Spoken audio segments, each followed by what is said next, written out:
Good morning, good afternoon, good evening, and good night to you lovely folks joining me here nice and early over at Marvel Snap Zone. Welcome back for another one of our favourite weekly series here with decks that made it to Infinite this week. So in case you aren't familiar with the concept, really simple stuff. We take community decks, people that love to submit stuff to us, be it on the website, in our community Discord you can find down below, or by tagging us on Twitter over at Marvel Snap Zone about their achievements, what they managed to do, and those folks that managed to make it to Infinite each and every week. That's rank 100 in case you're not familiar, with something a bit different and something a bit unique. So what we'd like to do is showcase 3 decks each and every week that made it to Infinite that might be a little bit different, and then I will play a selection of games with all 3 of those to hopefully show you something a little bit cool about each and every one of them. So, starting things off this week, we've got a lovely list from MegaMogwai. Mogwai, of course, a very well-known content creator in the CCG space. Recently grinding away at Marvel Snap and very clearly in love with it as well. They made it to Infinite this week, been streaming this deck from what I understand, with this unique move central Spider-Man deck. Who knows, not entirely sure what you want to call this one, to be completely honest. From what we understand, the deck relies on setting up Kingpin to pull opposing cards with Magneto on turn at number 6. In order to prevent the opponent from being able to play into Kingpin's lane and prevent Magneto from pulling cards, Spider-Man can lock down that lane and make sure that we save that space. The surrounding cards are looking to be, popular cards that work around the concepts of benefiting from limited location space. Nightcrawler, Iron Fist and Claw allowed to contribute to a location that we couldn't normally play on. Lizard and Jessica Jones, both high-scoring cards that play well with Storm, forcing the opponent to heavily commit to those locations if they want to contest. Lastly, we have Miles Morales in this deck as a cheap point scorer that can enable some explosive power. We would expect cards like Polaris and Arrow to be fine inclusions in a deck like this, but maybe Mogwai just doesn't have them yet, or found that other cards were more useful. So this will be the first one that we showcase this week on decks that made it to Infinite. Up second, Electric Panther, or Black Panther Electro, whatever you want to call this one. This one submitted to us by the lovely SuperTechGod Ken, part of our Cube Rush series if you're familiar with him in the past. Been working away on this Wakanda Forever centric archetype, as he calls it, with Black Panther. Of course, a very famous pairing at this point to show you Wong, Arnim Zola, Black Panther together create some ridiculous amounts of stats on the final turns of the game. And the reason there are so many Cosmos being played currently is mostly because of a deck just like this. In this deck, Ken went for a much greedier approach than normal. We're kind of accustomed to seeing that endgame, but here we have Daredevil, Electro, Okoye, and Taskmaster, all cards that can impact or abuse how good Black Panther ends up being.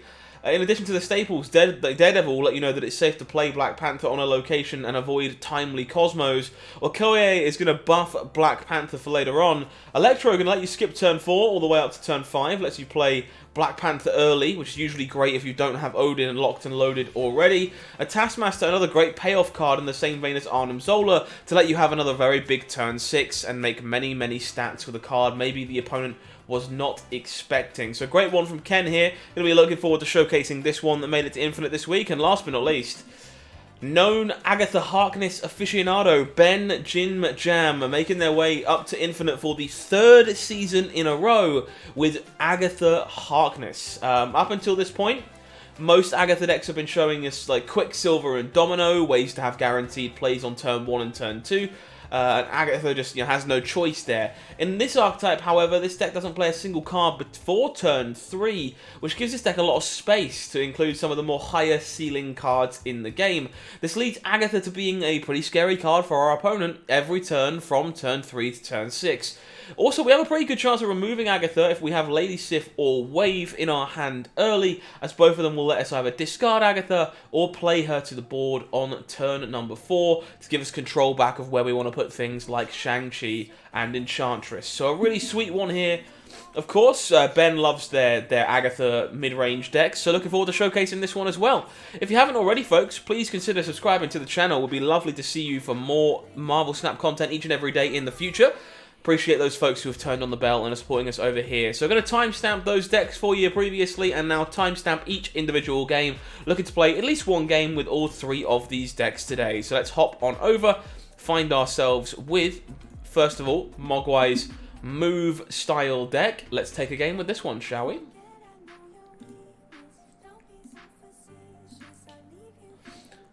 There we go.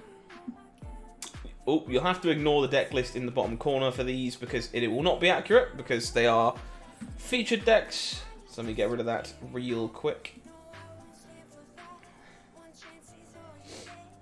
Kind of forgot about that, to be completely honest.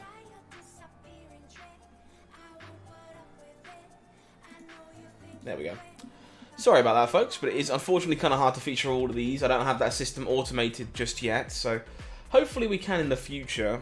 And if you do need the deck list for any of these, they'll be available in the article description down below for you to just go and export at your own freedom. Okay, MegaMogwai, not really what we're looking for in terms of avoiding rocks would be nice. Strange Academy actually kind of really sucks with this deck, I'd have thought. I think we're just going to be Scorpioning here. Obviously staying out of MegaMogwai. I think I want to have some control over what's going on. Opponent with the Angela. Okay. A little bit of Scorpion-y goodness. Mojo World. Okay, Mojo World is fine. Interesting.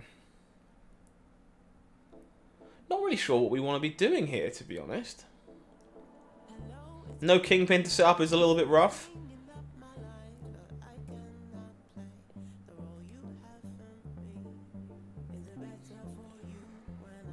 I think I'm just going to play Nightcrawler, Iron Fist in that order. Hopefully with the intention of using Iron Fist to slide something over into MegaMogwai without causing myself too much trouble in putting rocks in my deck. Opponent's loaded up Strange Academy.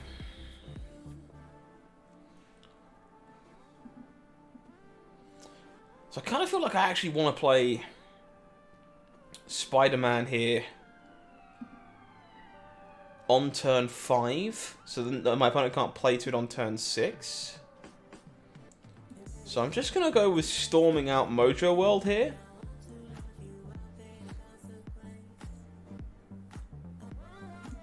Okay. Storm out Mojo World, Spider-Man mid, and stop my opponent playing to it on turn 6 is the plan, I think.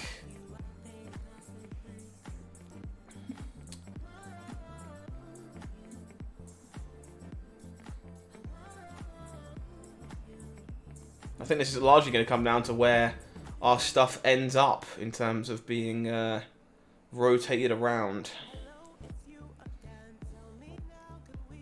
Interesting. Alright, Strange Academy, do your thing. Where is all the stuff? Well, I think that's pretty good for us, do you?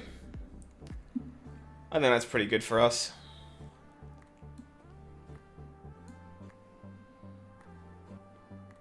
I don't want a Magneto, seems like it's just... yeah.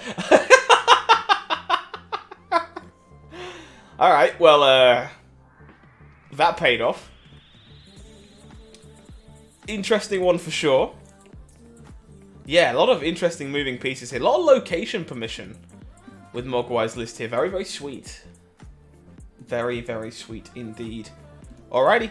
Deck numero dos. Electric Panther coming up for you in a single game here. This one courtesy once again of the lovely Ken, SuperTechGod. Go check them out if you haven't done so already. Very, very greedy list from what I understand, but looking forward to trying this one out. Hand does have the Black Panther in the opener, which is always reassuring. Savage Land, not quite so much. We do not enjoy our Raptors. I think I'm just going to armor into Nova's location here and assume my opponent doesn't kill it immediately. Oh, buddy. Armor looking so good.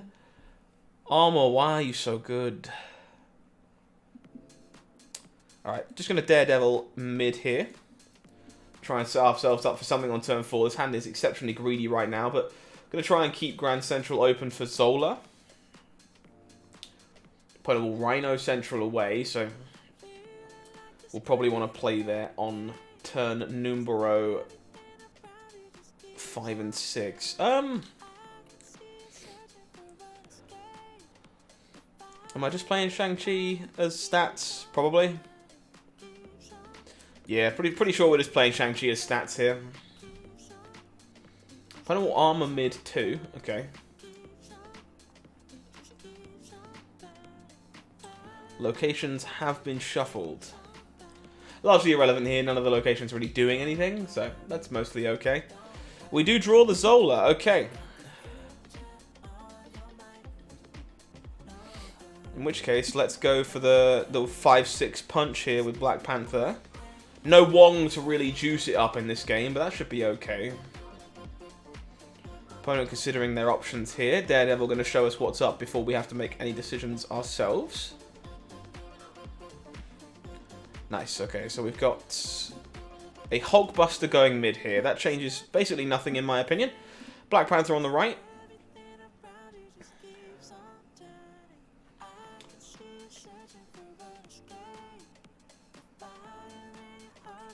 I do think we're going to be good here, so I'm going to snap and Zola. And look to create 2 16 power Black Panthers. See if my opponent wants to run or whether they think they're ahead of that play. This kind of combo becoming quite iconic at this point, I think, and opponent agrees that is enough. They want no part of a snap. We are 2-0 with the featured decks this week. Let's see if we can get a full house, or whether Agatha Harkness will let us get a full house. Dangerous stuff this time around. Alright, Agatha control. Let's see JimJam's masterpiece at work. And see whether or not we're able to take ourselves a game with Agatha.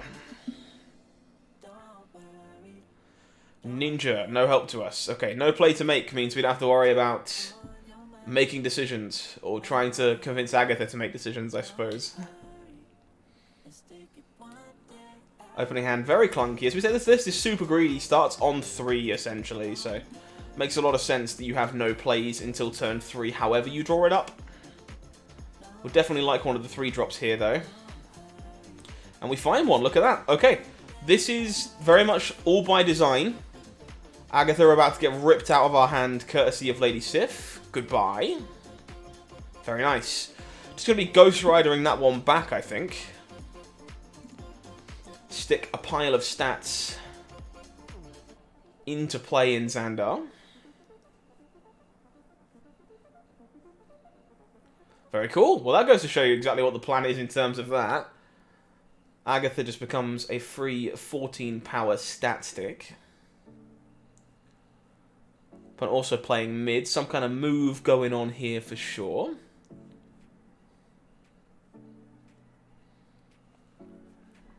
Back comes Agatha.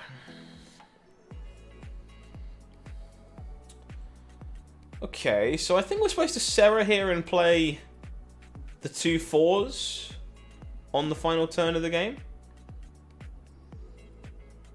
So I think that's what I'm going to do.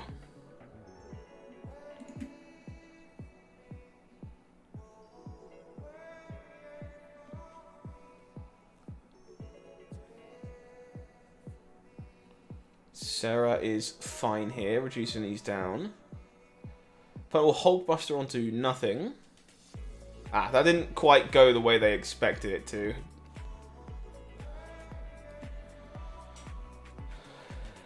Okay, so if we are expecting Heimdall, maybe this wasn't the best.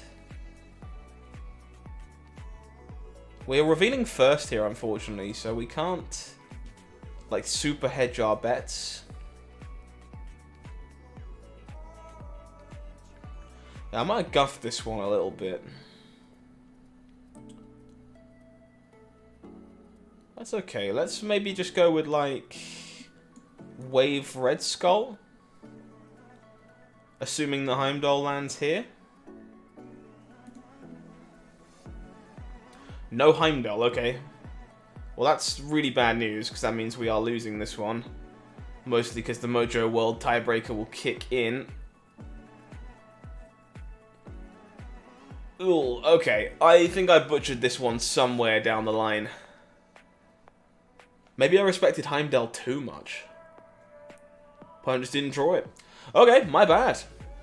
Sadly, only 2 wins with this one. Could not get one with Agatha at the end, which is a big sad, because we did actually do the kind of perfect thing, which is definitely a shame. But hey. Well, folks, thanks very much for checking out this pile of decks this week. It's very, very sweet to see people making it to Infinite with such a unique smattering of stuff. It always fills us with joy to see people experimenting, trying out new things, and showcasing some of what Marble Snap has to offer, even if you aren't following the most dedicated of tier lists. If you haven't already, please do consider subscribing to the channel. It will be very cool to see you for more of this series again in the future. But until next time, I have been HowlingMines, you have been amazing, and this has been Marble Snap Zone. Take care, have a good one.